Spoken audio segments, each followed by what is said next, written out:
One of the fan favorites is the greatest race in the history of spring, and it takes place every year at Stafford Speedway, one of the most historic races in modified racing. And guys, this weekend is just one that everybody circles on their calendar. Doug, as a driver, you've got 200 laps to go out there and add your name to the history books. Once again, you've already won the race a couple of times. How much more do you get up on the wheel when you go to Stafford? Well, it's my home track, and I kind of feel like I have to defend my turf every time the Tour shows up there. I got my first career win in a full-size stock car in the late model race there in 1998, and have since gone on to win 3 times in the modified Tour. So, you know, the Sizzler is so great because Stafford always has so much grip. For some reason, the racetrack over the winter just picks up so much grip. Track records fall. You know, you had a modified Tour car running around there at, you know, 17.6 seconds last year, and that's just absurd. So it's super fun to go out there for the 200 laps because you have a lot of pit strategy to think about. You got to think about when you want to come in, and again, just like it is everywhere on the Tour, you got to be there at the end with the right strategy. Let's talk about that strategy with Phil for a moment, but I want to come back to some history that you had in a second around Stafford Speedway. Phil, 200 laps is the longest race that we run all year long at Stafford.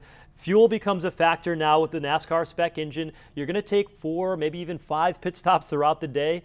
There's a lot of action on pit road. How do you plan for that?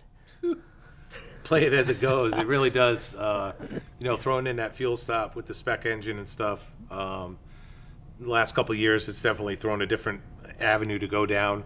But the tire strategy, you know, it comes down to having those 3 fresh ones or 4 fresh ones on at the end, you know, to really be able to battle and come from the back. The pit crew really is key on this. There's guys spread out all over the place with many of these race teams. Teams that run off Long Island. I know a lot of your guys are local to where your shop is, but do you have the opportunity to really get some good pit stop practice in because it's so pivotal in your success on race day?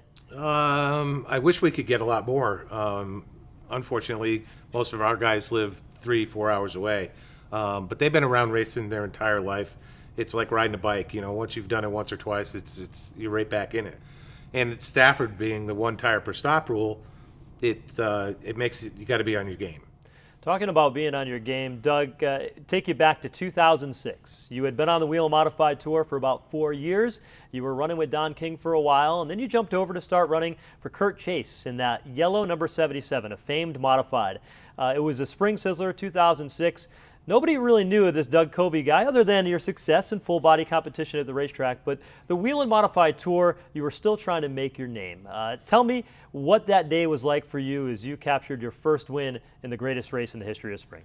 Oh man, there's a lot of memories come back. I mean, I had teamed up with Kurt in 2005, and prior to that I had never gotten a top 5 on the Tour at all. And in 2005 we reeled off a bunch of good finishes, had top 5s at Loudon. You know, it was kind of exciting. And then we showed up for the 06 Spring Sizzler. It was a really emotional day. Jack Arute Sr. had passed away over the winter, so it was kicking off the Stafford race season for the first time without his presence. And we had a good car in practice, but somehow we went out there and only qualified, we qualified 29th, so we took a provisional, I assume.